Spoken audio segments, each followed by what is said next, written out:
What's up, y'all? I'm Will here with Schedulefly, and this is the Restaurant Owners Uncorked podcast, one of the highest rated hospitality podcasts in the world, brought to you by us at Schedulefly.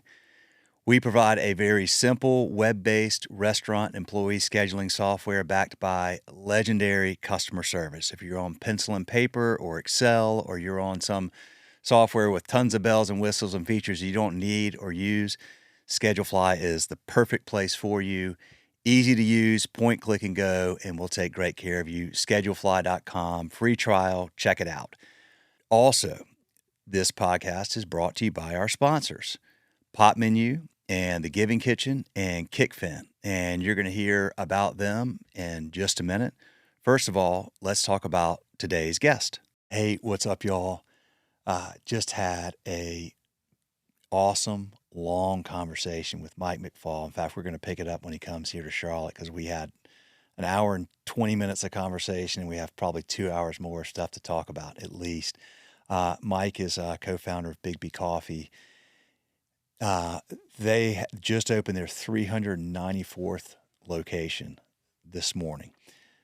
He and his business partner have been doing this for 30 years, and it is a great story, and he is a great storyteller. He has written a couple of books. He has a third book in this series. Just so many things that we talked about that were thoughtful and inspiring, and I cannot wait to meet him when he comes to Charlotte. His COO is actually here in Charlotte, so he's going to connect us. We're going to have him hopefully on the podcast here in studio. BIGGBY Coffee, y'all. They're sort of Midwest based. So if you haven't heard of them, check them out. Incredible culture, incredible organization, great business they've built, and much more to come. So thank y'all for listening. As always, go and give us a rating, give us a follow, spread the word. Ratings and follows and subscriptions just get this content into more people, the more people that do that. So thank y'all for doing it. Thank you for watching. Thank you for listening. More episodes coming soon. See ya.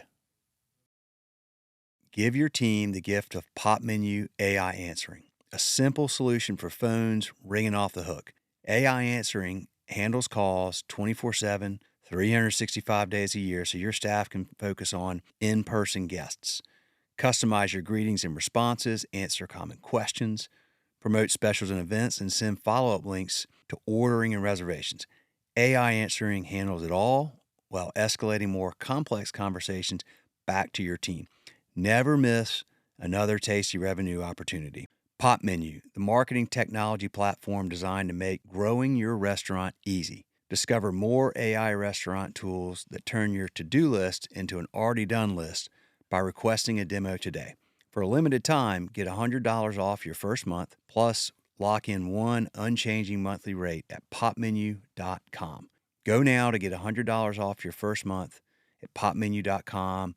Be sure to tell them that Will from Restaurant Owners Uncorked podcast and Schedulefly sent you. Y'all, this is a great business. I just told you what they like me to say. I will say that we have a lot of mutual customers at Schedulefly with Pop Menu. They all agree. Great product, great customer service, great results. Check them out, popmenu.com. This episode is also brought to you by The Giving Kitchen. Giving Kitchen provides emergency assistance for food service workers through financial support and a network of community resources. Since its inception in 2013, Giving Kitchen has served over 15,000 food service workers and awarded over $10.5 million to food service workers in crisis. If you or someone you know is a food service worker in crisis, please ask for help. thegivingkitchen.org, and again, that's thegivingkitchen.org. Y'all, this is a phenomenal organization. Jen, the founder, has been on this podcast.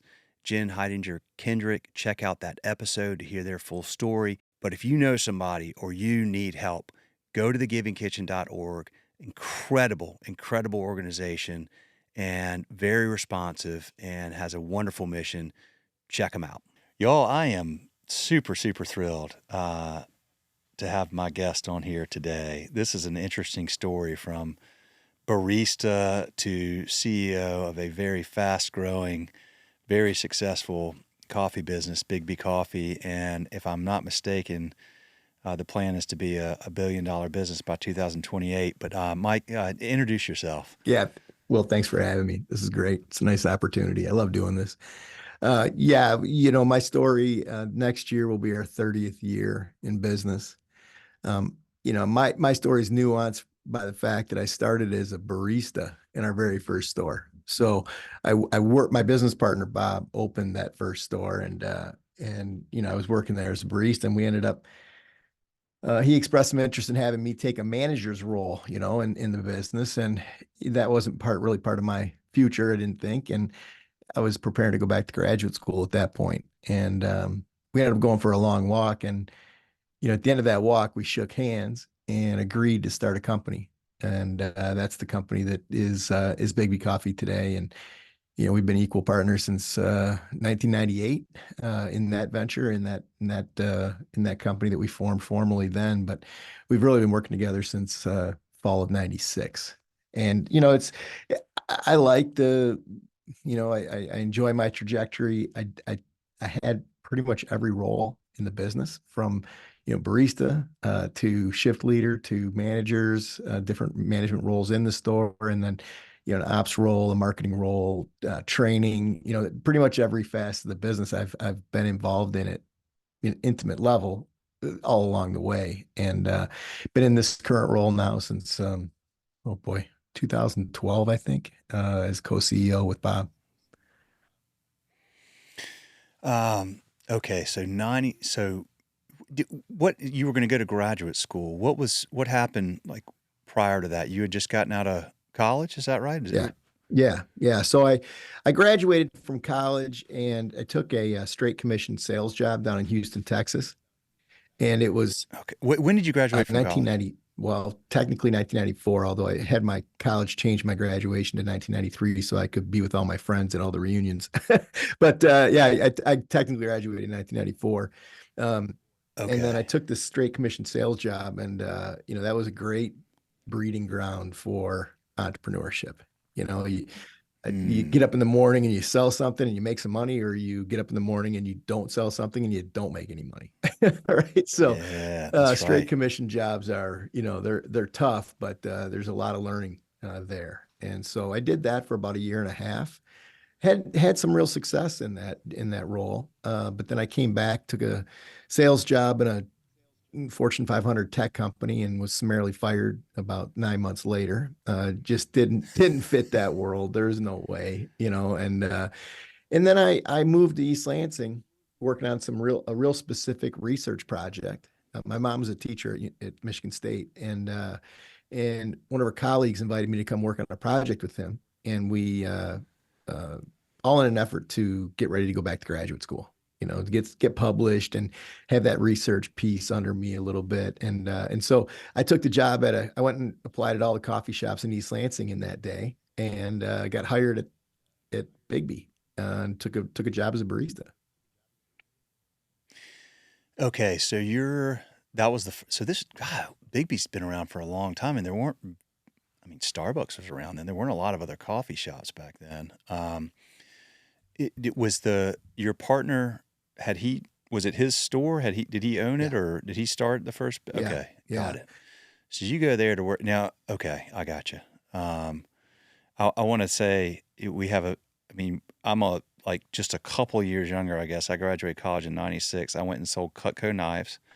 yeah. Full commission for like 3 months, and then I got a job at a bank at Nations Bank, which is now Bank of America. I lasted a little longer than you did, which is like shows that I'm probably less of a natural entrepreneur because I stuck it out for like 3 years, but I hated it. I didn't like, do it this way, do it that way. Everybody telling you what to do. I was like, dude, I can't, man, I'm never going to make it in this place. Like I'll never make it in corporate America. And so I can totally relate to your path there. Yeah, the Um, I probably would have lasted longer. They just didn't want me anymore.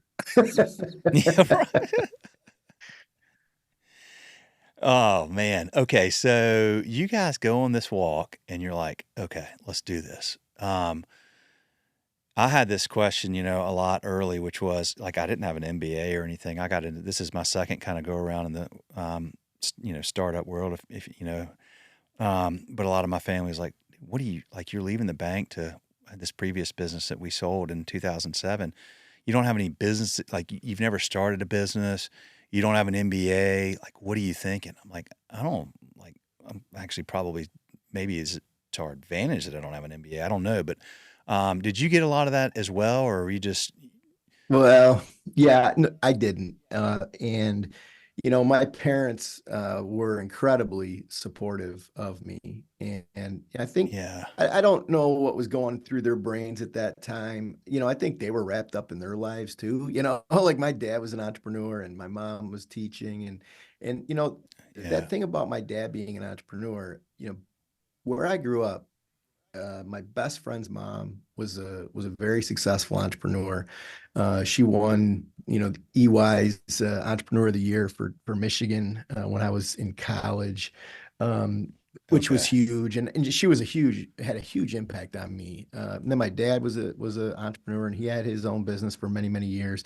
Entrepreneurship where I grew up, it was I don't know, it was like a way of life in some ways. So many of yeah, my parents friends and friends of my parents of my friends were entrepreneurs, and so it wasn't this like crazy idea because so many people that we knew were doing it. In fact, I would say I had way more of that influence than the influence of going and getting a stable job. And so I think I kind of just yeah, came out of that environment. So when I decided to do it, there was no, they've always been supportive. And, I attribute so much of my ability to adapt and work within that space of entrepreneurship in terms of how they raised me. My dad's influence, and mm. my mom was always very supportive of that too.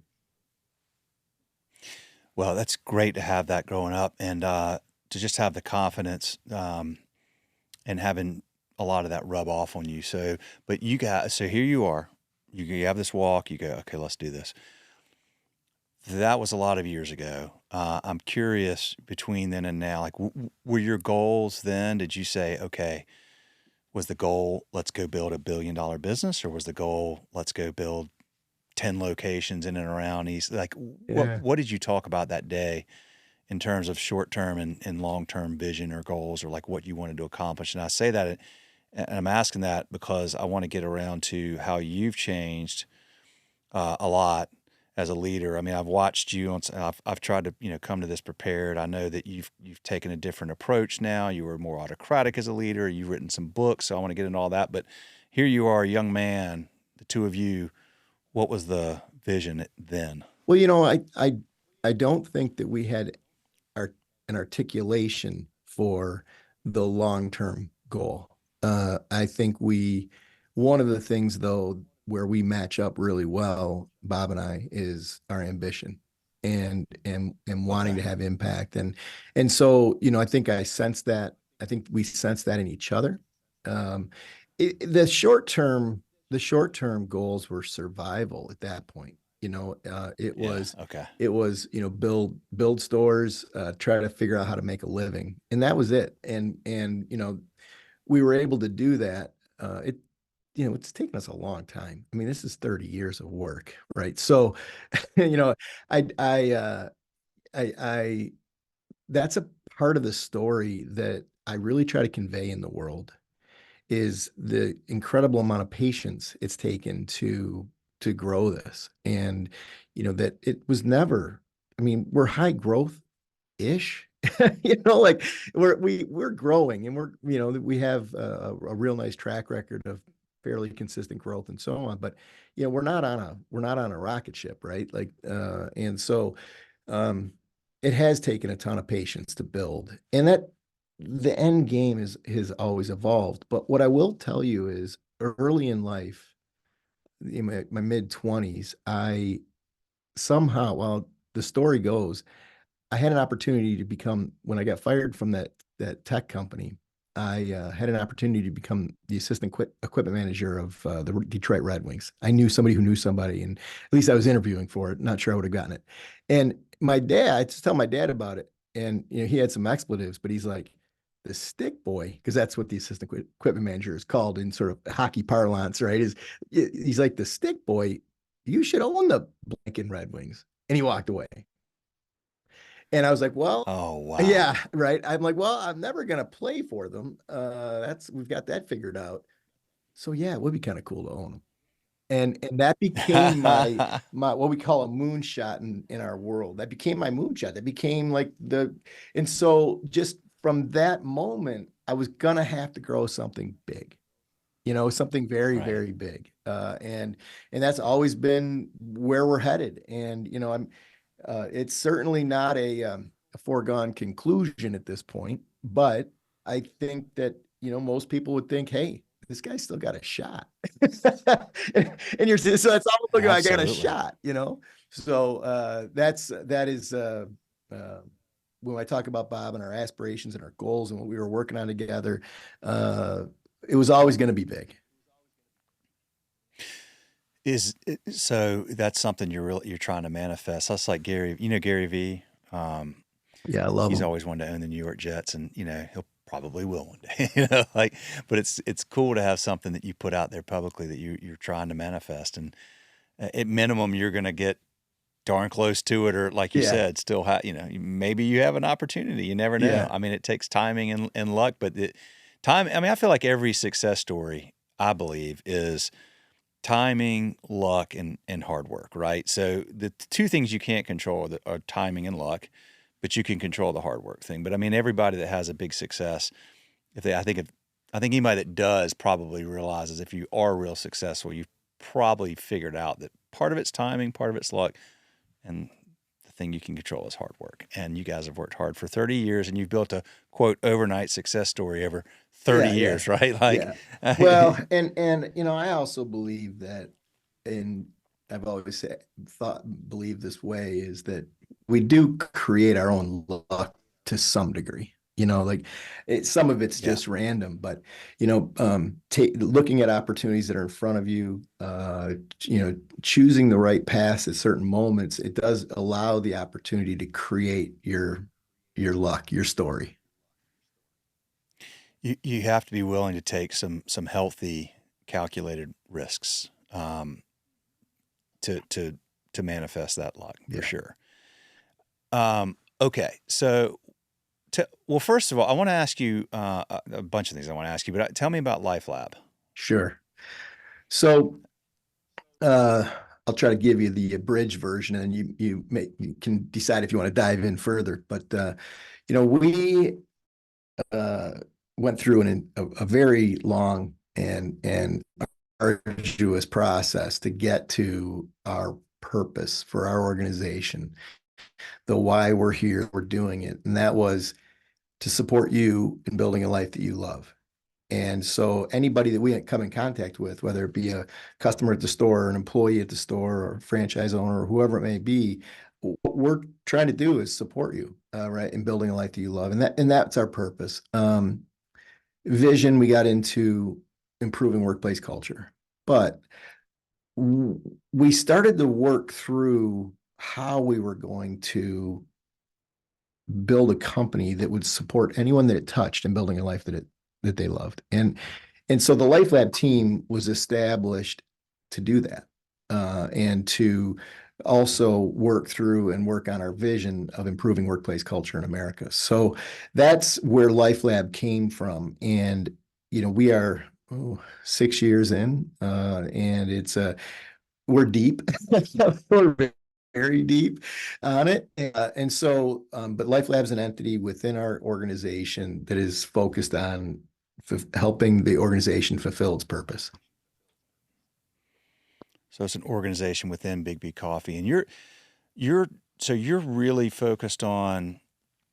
I really I want to dive a little deeper on this because you talk about the culture y'all built there for your team and your employees, but you all are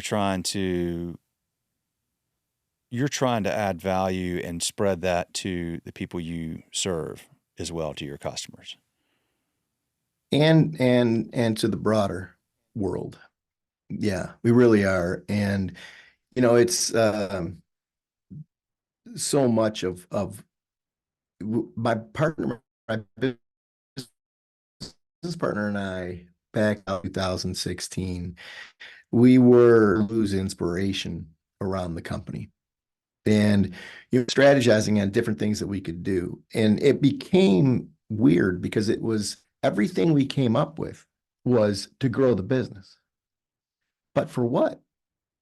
And if it's grow the business so that my grandchildren's grandchildren don't have to worry about paying college or whatever, that wasn't enough for us. That, adding one more dollar to tax return or one more comma to our balance sheet, that was we were fine financially. We were doing, we were doing well, and we were losing inspiration. And so the company was growing, it was successful by most measures. So then we started looking at each other. I mean, for years, for like 2 years, we were having this conversation of like, what in the heck are we doing? Like, what is this all for? Sort of this existential conversation. And that there's a story in our folklore around. I went on a camping trip up in northern Michigan on an island that you can only get to by boat. And I was there with my brother and my son. My son was 9 at the time. And we were going on this hike around this island. And I was walking on the beach and I saw this couple. And they were sitting there making tea over a stove, a little stove. And they ended up being at our communal fire pit later that evening on Saturday night, and we're all, hanging out, making dinner. And this guy, Nathan Havey, ends up telling me all about his work. Well, me and my brother, all about his work in conscious capitalism. And, that was something that was very intriguing to me. I reached out to him later. We still have a relationship with him today. We still work together today with Nathan. But he walked us through a 2-year process of getting to our purpose. And once we had that purpose, once it was something that we were both like, yes, right? This is what we're doing here. All of a sudden, we were invigorated again, we were inspired again, we were engaged again. And a big part of that's growing the company as well as fulfilling our purpose. Does growth then become the byproduct of fulfilling the purpose, not the main focus of the business? Well, so here's, our vision is to improve workplace culture. So, we could have a cute little quaint little chain of coffee shops here in the Midwest and have this amazing culture, and nobody's going to care. And so growth is really, for us, it's about, if we can build the company we aspire to build, people are going to want to know how we did it. And then we can tell our story, and then we can have that conversation in the world around that you can be supportive and nurturing and loving to your people. You can support them in their own personal growth along with their professional growth, all at the same time of building an extraordinary business. In fact, we argue that treating your people that way leads to higher growth from a traditional business metrics perspective than the traditional way of leading. And so that's how we get to that growth's important, and growth's just important in general, like when you have a company. But that's why we want to grow, and we want to grow aggressively. And my partner has a vision of being interviewed in the New York Times, about how do we do this? How did you guys pull this off? And then we get to tell the story. So y'all haven't been interviewed in the New York Times yet? No. Well, I did, but it was for something really boring. Yeah, I did. I do have a quote in the New York Times, but it was like, I forget what it was on. It was on something in relation to restaurants in the pandemic, or, something like that. It wasn't particularly inspiring. But you want to be featured with what y'all have done with this amazing business, and how you got there and what happened. This is a really interesting story, man, because that's a challenge after so many years in business. Y'all have been at it. So in 2016, what's that? 20 years into the business, and you're kind of going, Yeah. we're at an inflection point. Like, what do we do?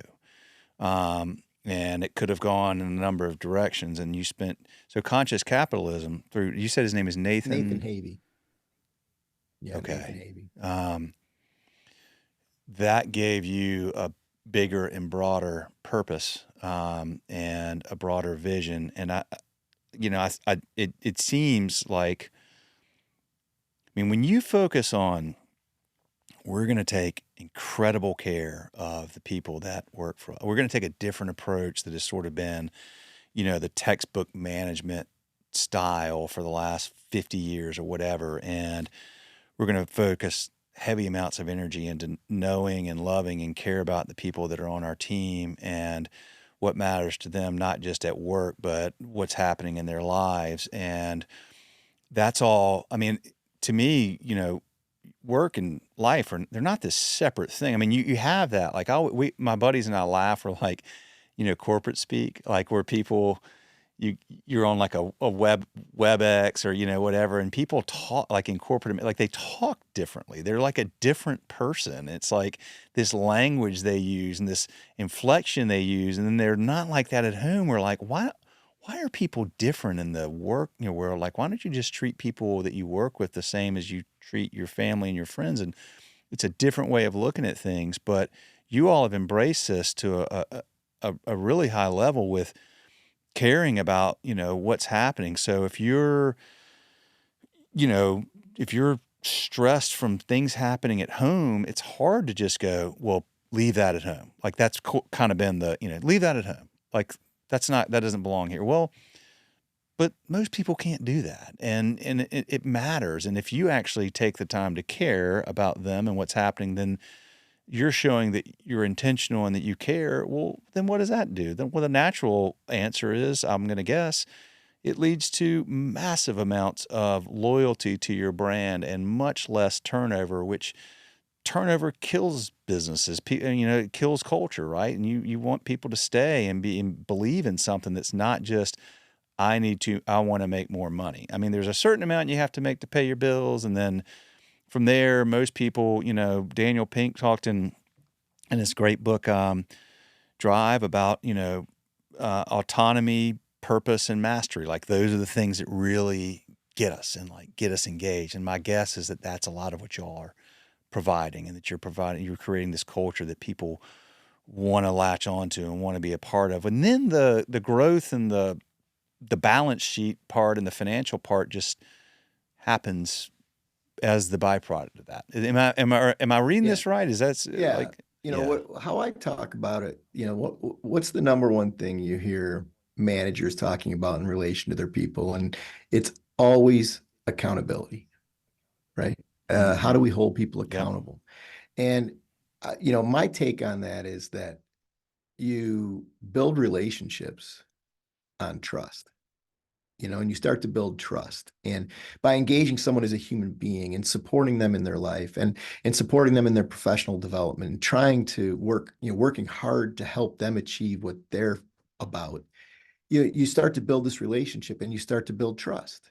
Well, I know if someone's depending on me that trusts me, I'm going to go through hell and high water to get whatever I'm supposed to get done for them done, right? And that Mm, that mm-hmm. that solves this whole thing about relationship and having a supportive culture and being nurturing of each other. That solves that whole issue of accountability.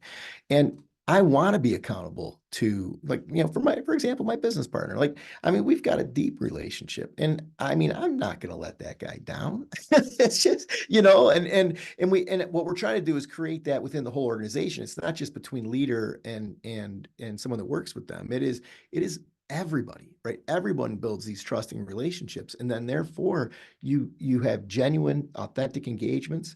You're just not going to let that person down, and therefore you have accountability.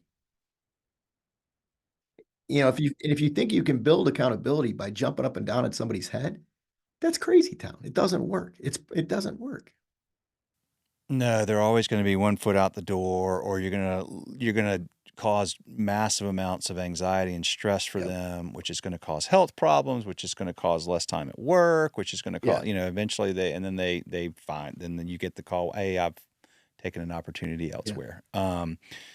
So, well, yeah, I mean, it's a that's a big change from, what had worked. And I mean, had been implemented, at least in traditional management culture, for so long. But boy, if you find a way to get people motivated and inspired and loyal and committed without just, it all being about like, okay, I'm going to give you a 4% raise or whatever, then, that's the business is going to thrive. There's almost just no way Right. around it, unless you just don't have a viable business model at Yeah. all.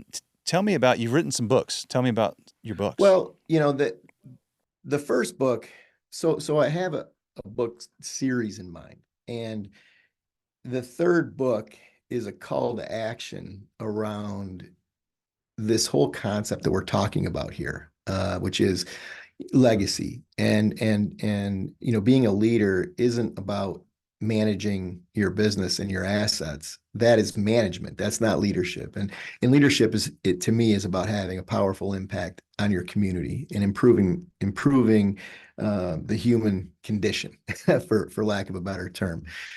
And that's the book I want to write, and that's the conversation I want to be having in the world. But I also felt like I couldn't just come out and write that book. Yeah, there'd be a whole bunch of arrogance, and there probably still is a heavy dose of arrogance in that. But So I decided I was going to write a series of books, and the idea was I wanted to demonstrate that I'd been through all of these stages myself, right?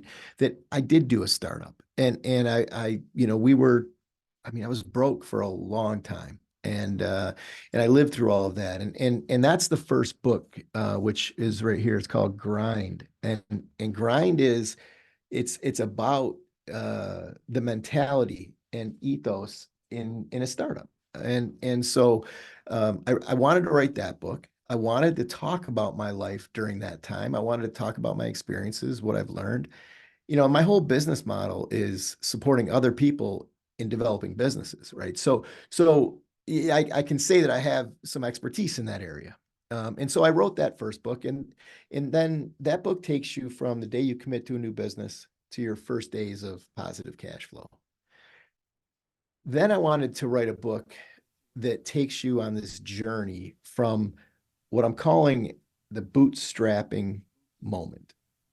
And Mm, the book starts with that moment, and you go through this arc, and you have to evolve into a powerful leader of your organization. You have to become and that's what all of the things that you learned that made you successful as an entrepreneur, so many of those get in your way in terms of becoming a successful leader. And it's that transition. mm, But the book also takes you through to what I call irrelevance. And that is about people like Bob and I building out a team of people who will run the business day in and day out, and the business will continue to thrive whether we're there or we're not. And so mm, this is the second book called Grow right here. And that's what I cover. And this is a much meatier book, right? There's a lot more to that than this sort of, mentality of startup. And then once you're irrelevant, now what? And one of the primary arguments I make in the book is that we don't, as entrepreneurs, there's this obsession with build it, scale it, sell it. And that I don't have any problem with that, but there are other options too. If you can yep. take your business on this trajectory where you go from bootstrapping entrepreneur to effective leader to irrelevant, when you're irrelevant, then you can have massive impact on the world at that point. And Mm, so you have all the resources, you have money, you have a extraordinary team built that's running your business. You got all the contacts in the world, right? You call somebody on the phone and they pick up, right? It's and so now what are you going to do with that? And that's what I'm going to lead into book three, which not sure when I'm going to start writing book three. I feel like I've got some more work to do in the grow phase or still yet. We're not 100% irrelevant.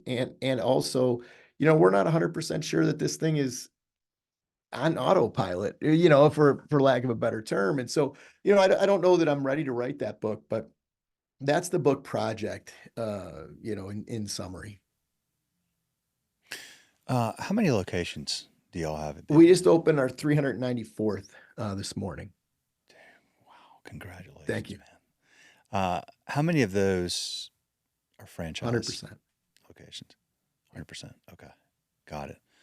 Um, and how many franchisees do you have? I don't know that exact number. We have so many that own multiple units. I don't know the exact number of owners that we have. But okay, and then where was the one that opened today? Where is it located? Oh my gosh, you're putting me on the spot here. Just west of Midland. Yeah, Okay, it's in Michigan. It's about I mean your footprint is mid. Like how many states well, are you we're in? in 13, but 13. 85, maybe even 90% of our stores are what I call within the Great Lakes states region. So any state that's Okay, touching a Great Lake, that's where we have some density. So Wisconsin, Illinois, Indiana, Ohio, and Michigan. okay, And good deal. Michigan, yeah. And you've got I have not been yet, but you've got one here in the Charlotte area over in you're in you're is it Matthews or Pineville? Like it's I one think of it's those. I think it's yeah. Pineville. Okay, I need to go. So you got a franchisee there that has at least I guess just one. Yeah. I think right. Is that the only one in Yeah. North Yeah. Carolina? At this point. Okay, interesting. What's the how do y'all find Mike? How do you find franchisees that you think will because there's a lot more to this brand than just the coffee. So my guess is y'all must be discerning about who you let represent your brand, not just somebody that has a check um, and then wants to be a franchisee. Yeah, I mean that's a really nuanced question, and it's a great question Yeah. in relation to the business model, franchising. And what we've experienced, what we've learned over the years is it's really, really tough to know somebody well enough in a process, sales Mm, process, where you're going to understand if they line up with your values or not. And so we have struggled with that to some degree within the organization. And a big part, a huge part of the book projects is to give a resource to prospective franchisees and frankly our existing franchisees, maybe that we don't know that well anymore. This sort of the lowdown on how we think about the business and our values and so like that's it's more I think I would hope anyway that if I was going to be investing in a franchise and one of the co-founders wrote some books on business, that I might read those before I opted yeah. in. And so in some ways it's really about um, limiting or communicating what we do so people can self-select in and or Mm, self-select out. The self-select out is as important as the self-select in because when we get people sure. into our system that we're not aligned with, it's a struggle. And it's a struggle for them, it's a struggle for us. And just trying to avoid the struggle. And so that and so that's the answer on bringing people in that match up well with us. How do we find franchisees? A big, huge part of it is word of mouth. Just like any other business. Mm, We yeah. have franchisees that have brought in, I don't even 4, 5, 6 different family members, whether it's cousins or nephews, nieces, and so that word of mouth is a really big factor in our world. Our customer base also is a huge uh, factor for us in terms of finding franchisees. I mean, you walk into a store for years buying a cup of coffee, and then you start thinking to yourself, I think I might want to get into business for myself, and thinking about a franchise. You're like, well, BIGGBY franchises, and then so that's another huge part of it. The whole mass marketing thing is, I don't know. I mean, there's people out there that are working on solving that for us, but it's never, buying advertising or doing stuff on social media to get franchises is a tough way to go when it's a cold start. The cold start thing is Yeah. tough. Where when your uncle introduces you to the business, all of a sudden you go in with with some trust there, and you also have your aunt or uncle who are in the business that you can ask questions and you can and dive into it. So that's generally it's word of mouth and our customers. Um, do y- I think about like, so do most of your franchisees, are they are they all in where they're in the stores and they're owning and operating, or do you have people that are attorneys who buy a franchise and hire somebody to run it for them? Well, it's again a great question. Our philosophy, and we actually had it written in our contract for many years. It was taken out maybe 3 or 4 years ago, because our development team decided they wanted to pursue some other kinds of prospective franchisees that we were limiting with this clause in our contract. But the clause read, you had to spend 6 hours a day on the floor with an apron on for your first year. And Mm. and so that was, we just believe that that was critical to understanding the business. And so we would never have signed a doctor to make an investment and hire a manager. Today, we're targeting some um, you know multi-unit food service franchisees of other concepts that the owner's not going to walk in and put an apron on and build store or operate stores. But in that scenario, we believe that the person has significant experience doing this exact thing, and so they're going to have a lot of that figured out. And so we've loosened that control. But for 20 years, it was, you had to put an apron on and you had to work in the store out front on the floor 6 hours a day, taking care of customers. Well, that was my next question is, do you see a lot? It seems like there's a lot more uh, momentum lately of people or groups of people that own three, four, five different franchises, and they become really good at operating 10 of one franchise, and they take that and then they buy into another one, and next thing you know they've got three or four or five. So that seems to be more common these days. The model works, um, and that's what I think these people understand, right? If you're good, if you build a 10 unit a business on some brand, and you move into another brand and you bring your approach and your philosophy to it, and it works again. Like, franchising is an interesting business model. And if you go to the top 10% of our owners, go to our top 40 stores, those franchise owners will tell you, just follow the system, right? You don't need to buck the system. It's not perfect, but we're all working on it together and trying to improve it. But at the same time, like, just follow the system. And I think a lot of times successful franchisees, they can do that in multiple brands. It doesn't have to be one brand, and they plug in, they execute that franchise or's system. And by the way, you sign with one company, you sign with another one, you're learning things in the second business that I'm sure you're applying to the first one, and so, right. there's value and diversity there, right? And not having all of your eggs wrapped up in one brand, because if something happens to that brand, then you're at risk. So, I Yeah. think that it's smart. I think we have those examples in our system. And I'll tell you, somebody that comes into your world as a franchisor that's a successful franchisee in another system, they're oftentimes easy to work with, because they have the experience of what it took to build that first brand wherever they are. And a lot of times I think that's what happens too, is you say you can saturate a market with stores of one brand, and then you don't want to build stores 2 hours or 3 hours or in a different state.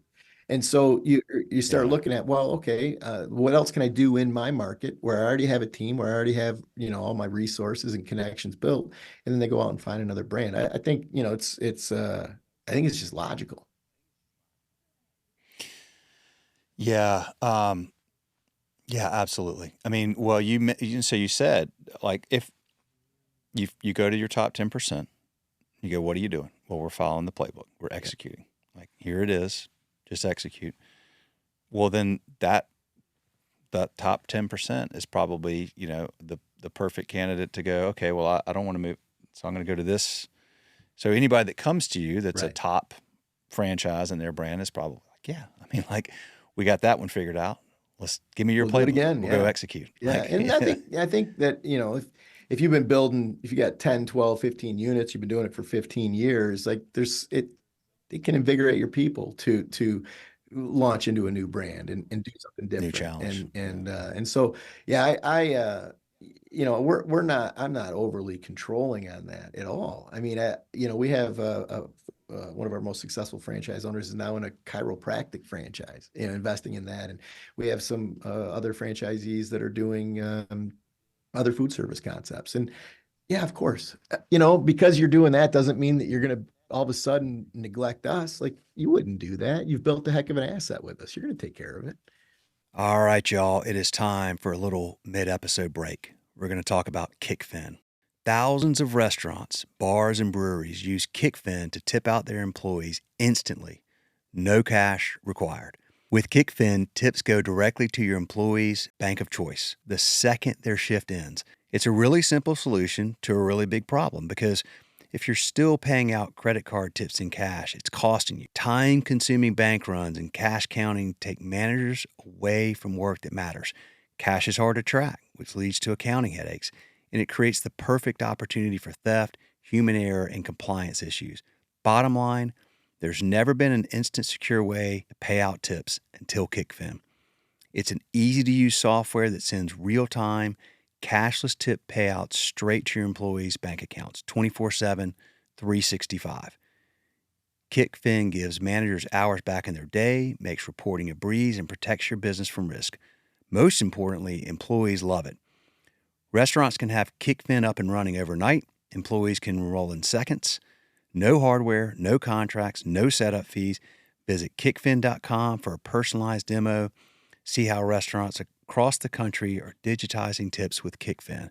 All right, that's what they asked me to say, so I say it, and it tells the story very well, but I like to add this in. We referred a customer that we know and love very well, Sup Dogs, to Kickfin. Sup Dogs has been a customer for a super long time. Trust them very much with their opinion on these types of tools. They started using Kickfin. I asked Brett, the owner, recently how it's going. He said, Kickfin is perfect. It's going great. Exactly what we were hoping for. So there you go. Kickfin.com, y'all. Check them out. Well, I mean, it would seem like at a micro level or a local level, a lot of those top performing franchisees are in a weird way, I mean, they would be following the same path that you are taking people through with your books. So maybe, not again, you kind of become, I've got this team, they're crushing it with BIGGBY. Now let's go see if we can find, something else where I can have this team, but you're working on a bigger picture, not just the day to day of it. And hopefully you get to that point as a franchisee. I mean, that's probably most of them would Be like to great. do. That's the idea, right? Yeah. Is to build an asset, build wealth, and then use that wealth to, yeah, explore other businesses or do other things. We have a franchise owner that built a brewery, and it's like he always wanted to be in the brewery business. Well, there's not really a franchise in the brewery business, so he built his business with us, and he's leveraging that business to expand and go into the brewery business, which cool. That's what it's all about.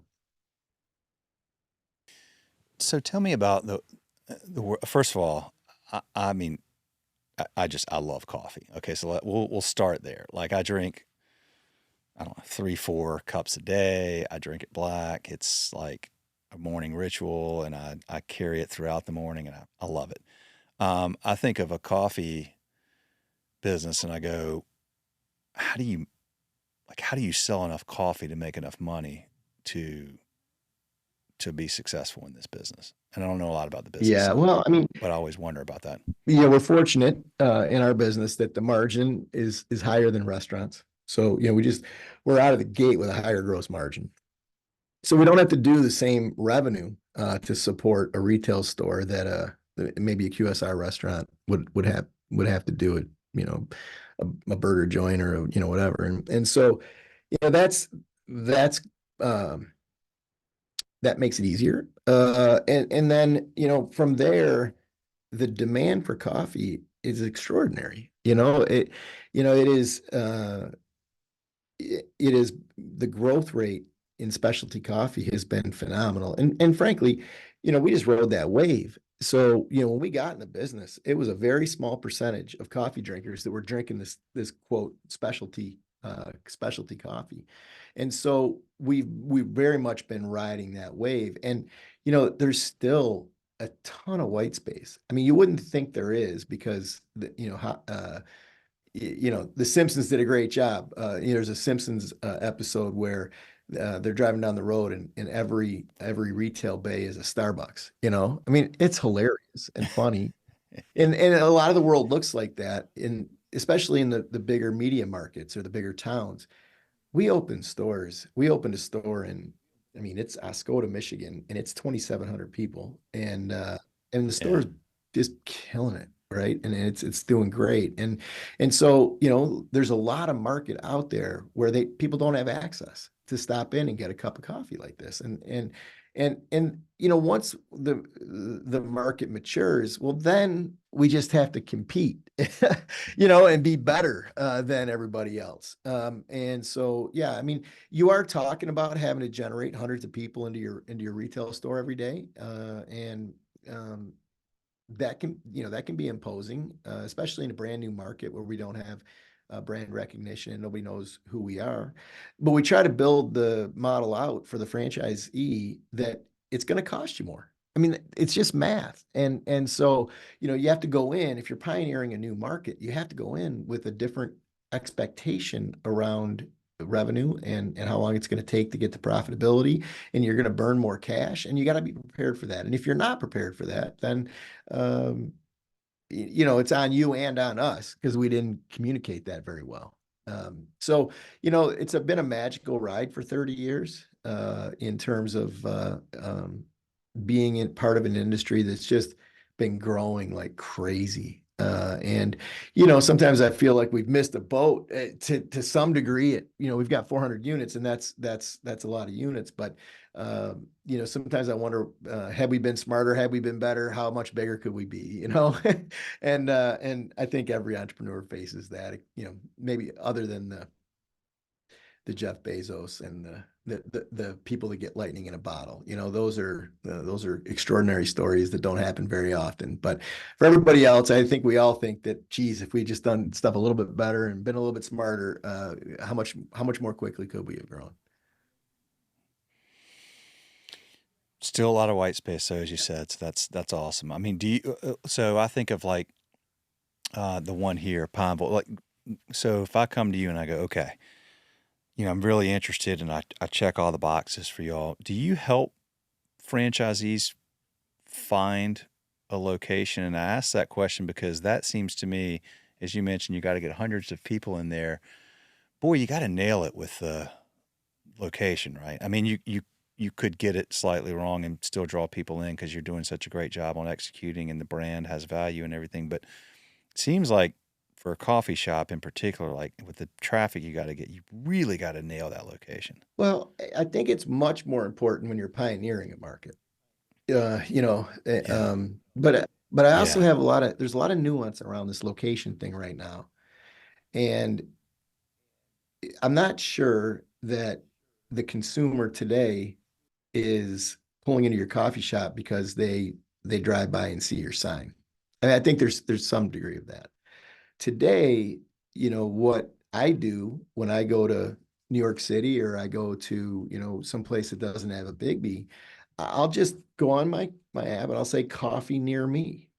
right? And Google, and then boom, up will come 4 or 5 options, and I go down those and I click on one, and it doesn't matter where that thing is.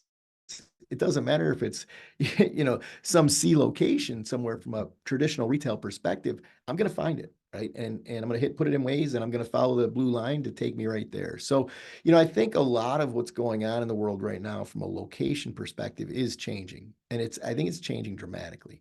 Um, and so, I don't want to sound ridiculous here, but like making sure you've got the perfect location at Main and Main, or however, whatever your criteria is. I don't know that that's as important. We have an experiment coming up here in the next couple of months. We have a store opening that, I would look at it, and it's actually a friend of mine, and we've been talking a lot about it. And it's not at a traditionally a good location for us. But he believes that it doesn't matter. He's going to be marketing on social media, and people are going to be, going, "Oh my gosh, we've got a BIGGBY now. Cool." Because it's in a market where we have a pretty significant brand recognition. And so they're going to be like, "Oh, amazing. There's a new BIGGBY opening." And they're going to pull it up and type the address into their GPS, and boom, they're going to come. And so we'll see. We're gonna prove that out here a little bit coming up. And I've always, we've got a little bit of a different business model. We've never really gone after Main and Main and expensive properties. We've always tried to be in what you might call B locations, where rent is somewhere around 2,500 or 3,000 bucks a month, as opposed to 5 or 6,000 a month. And that has allowed us to have a lot more flexibility in relation to pursuing real estate. Our overhead traditionally has been very low in the industry. We've always focused on that, and trying to keep the overhead to the point where the customer doesn't need to generate as much revenue to return. And so that does give you more flexibility too around real estate. And I could talk about it for a half hour in terms of why we're doing it that way, what the value of that is, because there's a ton of other benefits to not being focused on Main and Main at 5, 6, 7,000 bucks a month. Well, I would imagine part of it's knowing who your audience is and who your customer is. I mean, the flip side of the Main and Main is you get the great location, you're paying a lot of rent, so you darn sure better execute. Whereas you have a little bit more margin at the, as you said, the sort of the Yeah. B locations, and if you do execute well, so you have less pressure. I'm imagining being a franchisee, and I'm like, okay, I'm not paying $6,000 a month. I'm not on Main and Main. Great, I'm only paying 2,500, so I'm not under this like immediate anxiety and pressure to hit this giant real estate nut every Right. month. So I can focus very much on calm, patient, long game, build brand, execute everybody that, and focus on what's happening inside my four walls, which I can control, which is what is the experience that we provide to each guest that comes in, and do we make it memorable so that they go, I want to go back to that place. I really like that. And Or I then want to bring somebody else with or me. if I was going to say, or they want to bring somebody with them, or they go spread word of mouth, or if they're a review person, they give you, because to your point, if you go coffee near me, there might be one that's 2 blocks away. You're in New York, 2 blocks away, and it has a 3 stars, but there's one that's 6 blocks away that has 4.5. What are you doing? It's not even like that answers Yeah. itself, Yeah. right? Yeah. That's what I mean, And right? that Like, that 4.5 is like something. I mean, you can't quote control it, but you have much more influence over that than you do over anything else. Is like once they're in here, what is that yeah. experience? And that is more important than anything. Is how do they feel when they walk out those Yeah. doors? How do we make them feel? Yeah. Right? Oh, yeah. I mean, that's Am I hitting we this right? talk I mean, about I'm that. just guessing. Is it We like, talk yeah, about customer experience all the time. It's one of the major throughputs. How does that customer leave feeling? And I hear um, business owners sort of complaining about these reviews and the stars, and it's like, because they're thinking about it from the perspective of when somebody writes a bad review, right? I've always thought of it, isn't that a great opportunity to show how great you are and then have all these positive reviews, and then that leads to more customer acquisition and being able to provide that experience to more people and so on. And like that's just kind of a shift in mentality. Like, if you're conservative and you're worried and you complain about a negative review, I guess, but that doesn't seem to be the kind of mentality you need to have to grow a business, in my mind. You get a negative review, it seems, I mean, you can respond to these reviews, right? Like, it seems like that, like you said, I mean, that's an opportunity to turn that into a positive Yeah. experience to show that you're engaged. I mean, and you do, like, you see that and you go and you look, oh, they got a one review, but then the owner spent, two paragraphs explaining, like, look, okay, like, this is what happened, and this is, like, we own it.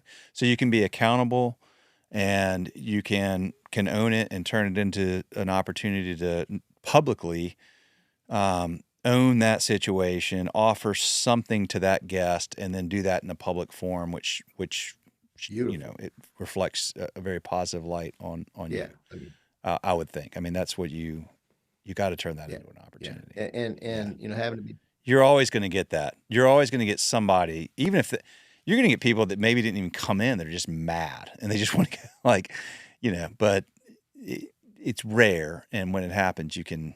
There's like it's like to your point. It's how you handle it's all. That's all you can yeah. control there, right? Yeah. And I mean, we all know there's a whole big dose of crazy in the world too, right? So when I go to a restaurant and they've got Yeah, a 4.7 rating and a bunch of positive reviews, and then there's this one whack job negative one, like I just ignore that. yeah, exactly. No, yeah, if you're doing it right, you're just gonna get enough stars and enough good Right. reviews. And if you just keep your head down and focus on just executing. Now, the difference I always find, and this is why I think, look, when we got Schedule Fly going, I thought I went in a restaurant one day. And then I started doing this. I mean, I've been doing this podcast for like 10 I years, know. man. We've done over Congratulations, by the way. 500. What's it, 600 Yeah. episodes now?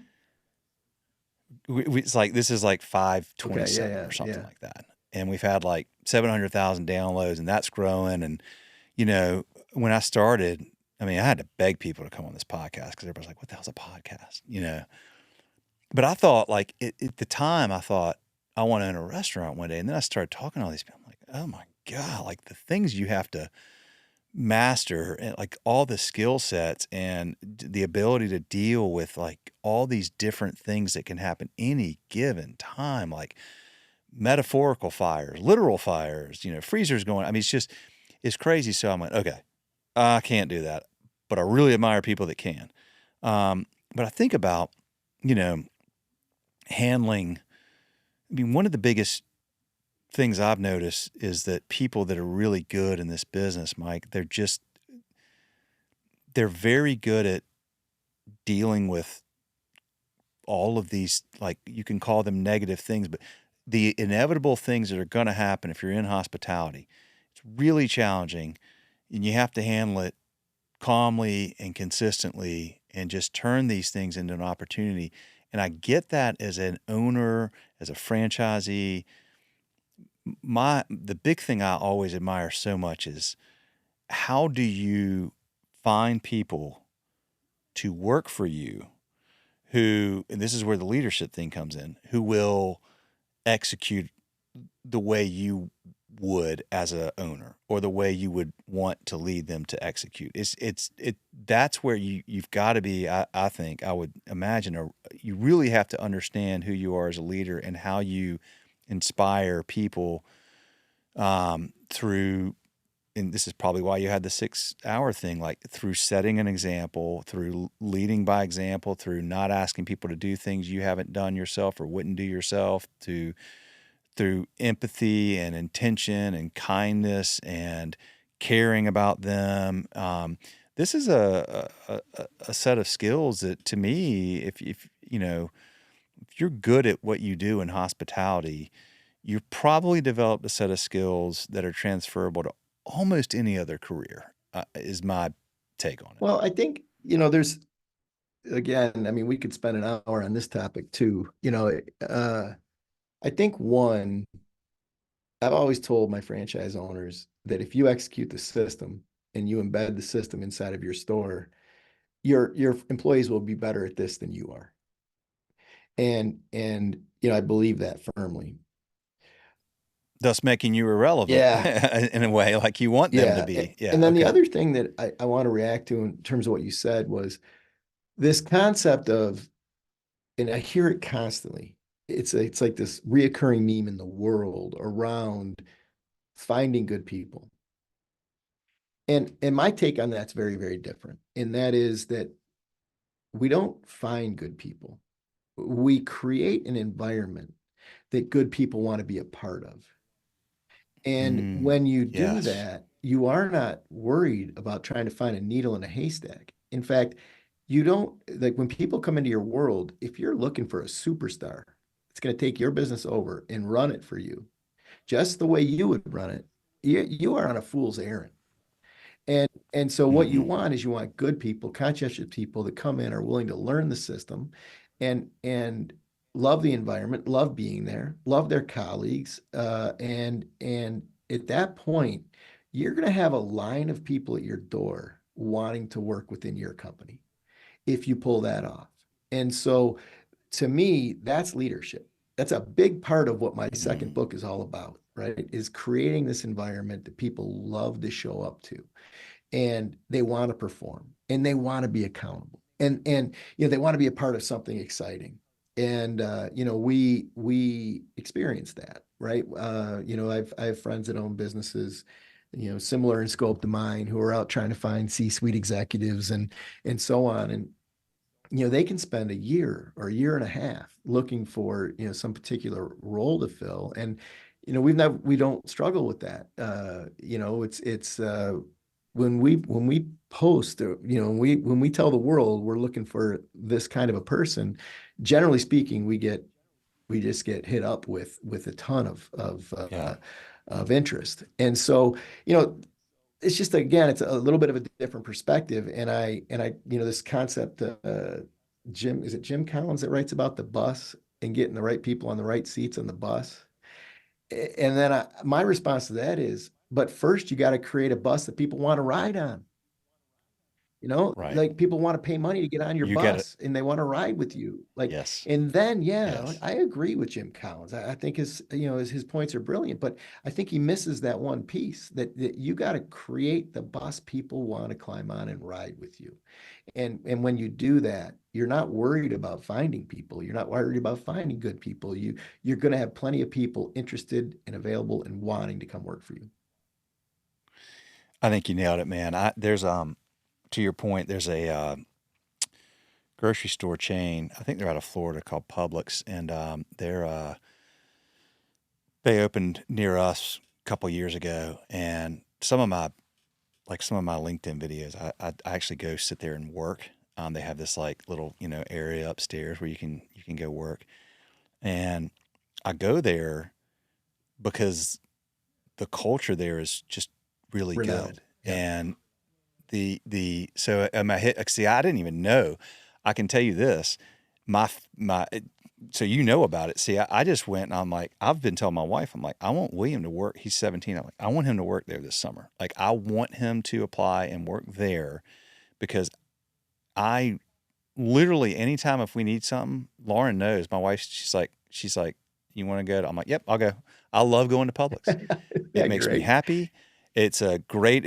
People are nice. They look you in the eye. They ask you if they can. Like, I mean, it's just these little things. But to your point, I think you just nailed it. But because they do that so well, I want my kid to be there and be a part of that and be surrounded with that. Like I can't even imagine saying that about any other grocery store I've ever experienced. But that brand, like they get that so right, at least the location near us. So if I'm hearing you correctly, you're aware of that's something they've scaled. I mean, it's It's like crazy. It's night beautiful. and day. It's not what you would expect when you just go to a grocery Right. store. But I'm like, it is more than a store. Like I tell my wife, I'm like, it is an experience. And that's because of the people there. So I want our son to be a part of Right. that because I think that's freaking awesome. So, Yeah, I have a similar story. um, There's a deli here in town. It's famous. It's called Zingerman's. And oh and yeah, so I've heard of yeah, Zingerman's. I mean they're a great company. Don't they do like Yeah, they're like they have people come in from all over the world to Training. learn Yeah. their Yeah. philosophy. And In yeah, turn, they've okay, got something called Zing Train, and and yeah. I haven't been through any of the Zing Train stuff to this point, but I still intend to. Just never carved out the time to do it.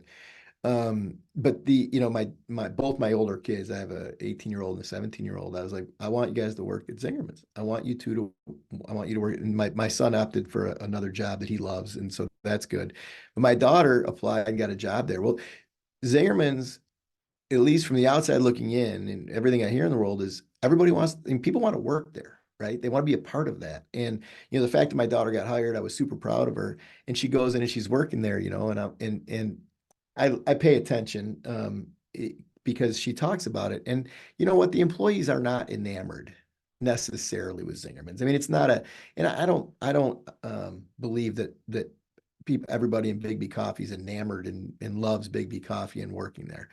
But I told her, I said, listen, I don't know if this is true or not, but I don't think you're ever going to find another company that's going to be as conscientious, thoughtful as Zingerman's is. And if people are complaining about this, she doesn't. She likes it. But if people are complaining about that job, boy, I feel sorry for them, because when they leave Zingerman's and go get a job somewhere else, it is going to be a hot mess for them.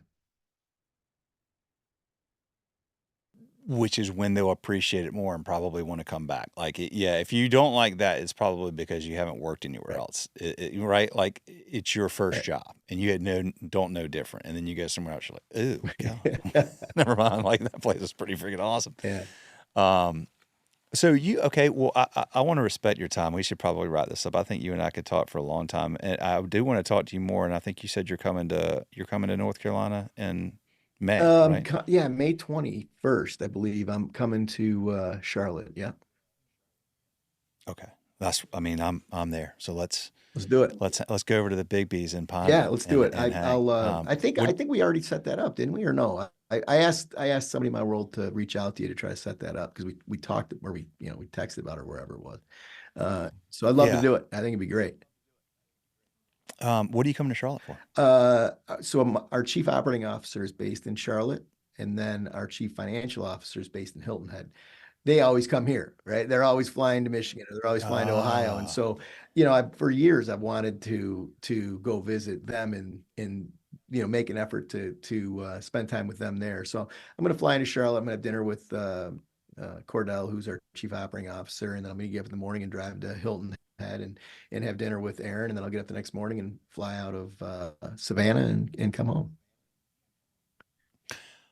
connect me with your COO. If he's in Charlotte, I'm right here. I'd love to The meet him. legend. Oh yeah, you can meet with him. I'll put you together. I think he'd enjoy that. He's an Yeah. amazing guy, and it's a lot. The whole work remote thing, and you hear leaders out there negatively experiencing the remote workplace. I'll tell you what, for us, we have been able to attract talent that we could never have gotten. We could never, neither of these two people, I mean, I've never asked them, but they wouldn't have moved. They're not, our CFO is not moving from Hilton Head to come live in Lansing, Michigan. There's no way. No. Nothing against Lansing, but she's there. She's got a beautiful home, and she's lived there for a long time, and she was excited for this opportunity. And remote work gave her that opportunity, and also gave us the opportunity to have somebody with that talent level in our world. And I mean, it's remarkable. And Cordell's the same way. His name's Cordell Riley. I'll introduce you for sure. Yeah, I'd love to meet Cordell. In fact, so I'm in this studio. When we have somebody that's local, we have them. I mean, like, I'd love to have him come in here and we could record an You episode and should. tell his story and just do it like we do it in person here in the studio. And this is an awesome studio that my buddy owns. And yeah, please introduce me, and let's definitely hang out when you're in town. And I have like tons of other stuff I want to ask you We'll about, do it but then. we'll wrap for now, and we'll do it. Yeah, we'll do it over some coffee, man. Thank you for taking the time. And by the way, I have to call out Gary Dybel, Oh yeah. one of your franchisees. He's got 4 locations. He loves your brand. We recorded an episode. He's a great dude. How'd you get connected And with so I want to Gary just in Charlotte?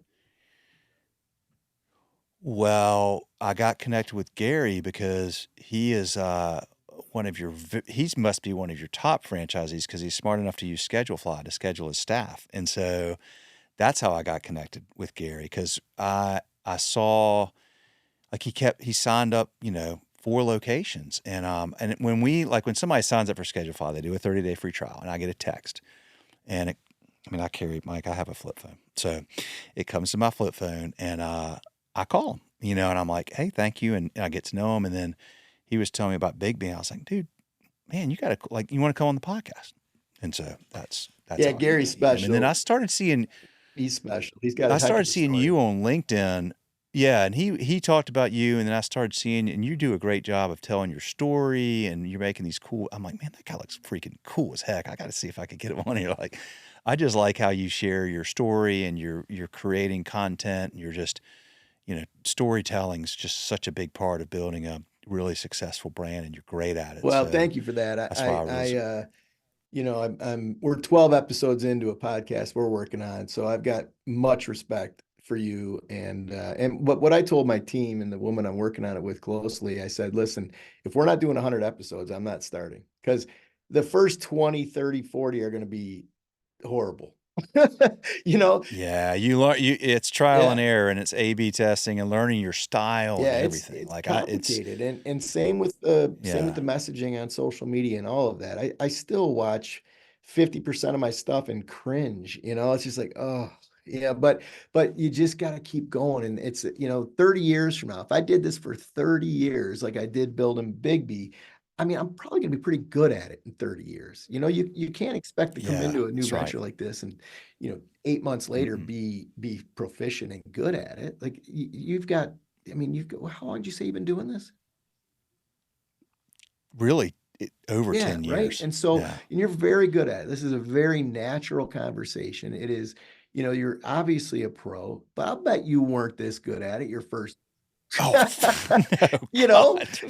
yeah, your first No, 20 not at episodes, all. you probably go back and listen to and you're like, oh gosh, but so yeah, I still it's a work in progress. I'm committed to it. I'm not walking away from it because it takes so much time. And that's one of the things that I think people go into business or just life in general, like stuff takes time. It just does, to get proficient. It does.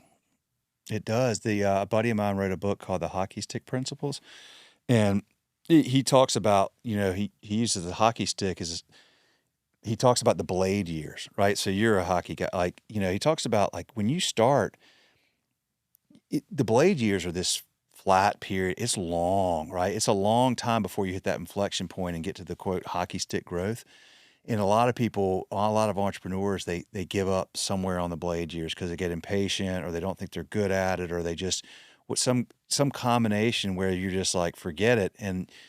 But many things, if you stick with it long enough, just through, it's like compounding, right? Like, it just takes a while, but once it starts to compound, it starts Yeah. to take off. And, like, that's why 30 years at BIGGBY, and, you're 400 locations, but then, like, to get to 800 will take, not, a Yeah. third Hopefully as not long as 30 it took to, years. or whatever. Yeah, Yeah. exactly. It'll take 5 years or whatever it is, but you have to, you're right. I mean, yeah, keep doing it. What's the podcast? What is it called? And what's It's it about? love and leadership, and it's a workplace culture and engagement with leaders, and trying to learn from companies that are doing interesting things. Trying to bring that to people, and so it's great. I enjoy it, and I don't mean to be derogatory towards our work up to this point, but it's still it's we're so new, and we had Yeah. fun. And I think that's a good sign. We had a good time. We enjoyed it, and we're sticking with it. We're not going to walk away. All right. Last thing I'll say is this.